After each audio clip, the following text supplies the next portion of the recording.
Alors mon intervention sera évidemment dans la même veine que celle de notre collègue Michel, et je crains qu'effectivement je ne vous emmène pas dans des contrées qui vous feront rêver, comme nous l'a fait un petit peu Daniel, même si il faut toujours se méfier des caprices de l'océan ou de la mer, qui quelquefois peut causer quelques dégâts. Alors, ce débat d'orientation budgétaire, comme vous l'avez dit, est un passage obligé pour notre collectivité. Il donne bien entendu quelques idées sur vos objectifs, mais il est encore trop tôt pour avoir une vision très précise du chemin que vous voulez emprunter. Il faudra attendre le budget primitif. En clair, si on pouvait résumer, le DOB traduit vos intentions, le budget primitif traduira vos choix et vos orientations, donc il est, à mon avis, prématuré de tirer des conclusions hâtives.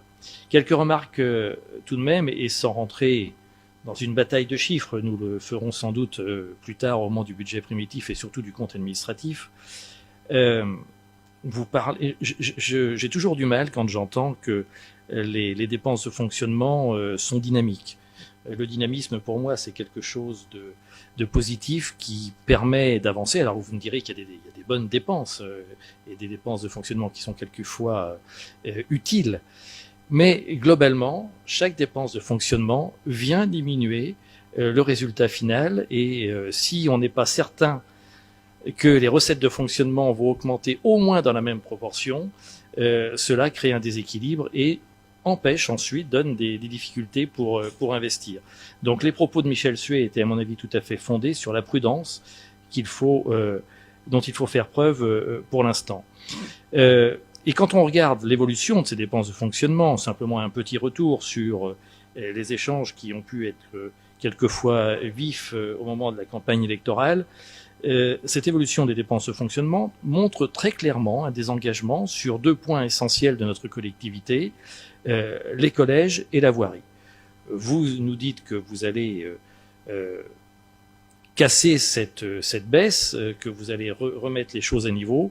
Nous serons vigilants sur cette voie que vous souhaitez emprunter. Une réflexion sur le RSA.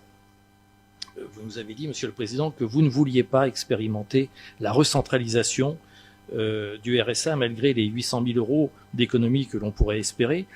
Alors ça va peut-être vous décevoir, mais ça ne sera pas une critique, parce que je crois qu'il faut aussi quelquefois faire preuve de cohérence.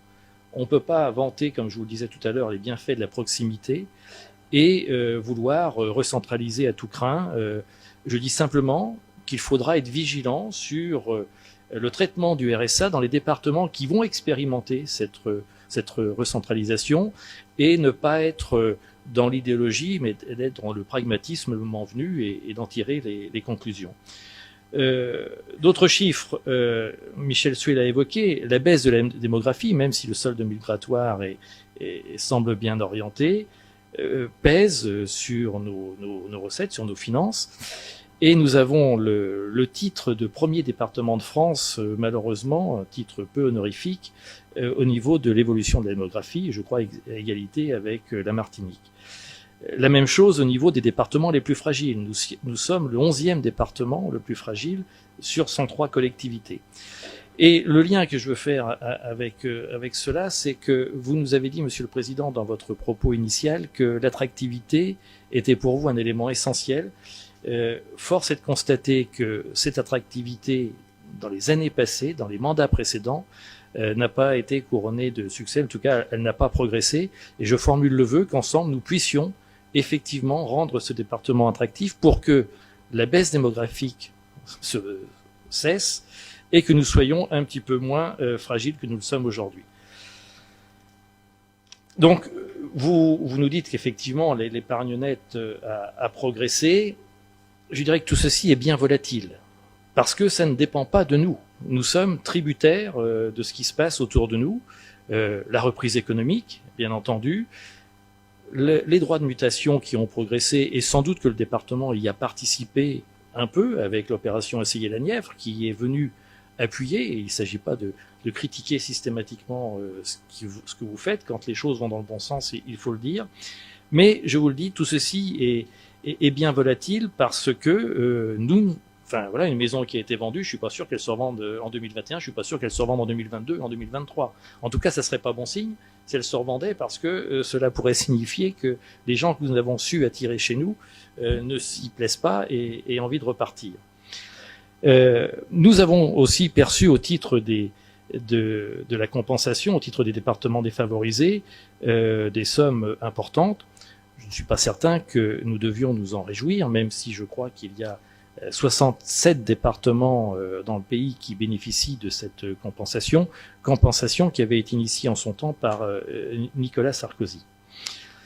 Donc, en clair, il faut bien admettre que ces bonnes surprises sont liées, j'allais dire, au quoi qu'il en coûte. Alors, je ne vais surtout pas vous demander d'avoir un geste de remerciement pour le gouvernement. Je ne serai pas sincère, mais il faut malgré tout reconnaître que ce quoi qu'il en coûte, j'espère qu'un jour on saura ce qu'il en coûte, a permis à notre collectivité de traverser cette année 2021 dans les meilleures conditions, enfin dans des conditions à peu près acceptables. Mais la question essentielle, et c'est sans doute ça ce qui nous différencie, c'est quand on a un bon résultat, quand on a des marges de manœuvre, c'est sans doute ce qui fait la différence entre votre majorité, dite de progrès ou de gauche, et notre opposition de centre droit et de droite. Nous n'avons pas la même vision de l'utilisation de ces ressources, et de tout cela, bien entendu, nous reparlerons au moment du budget primitif.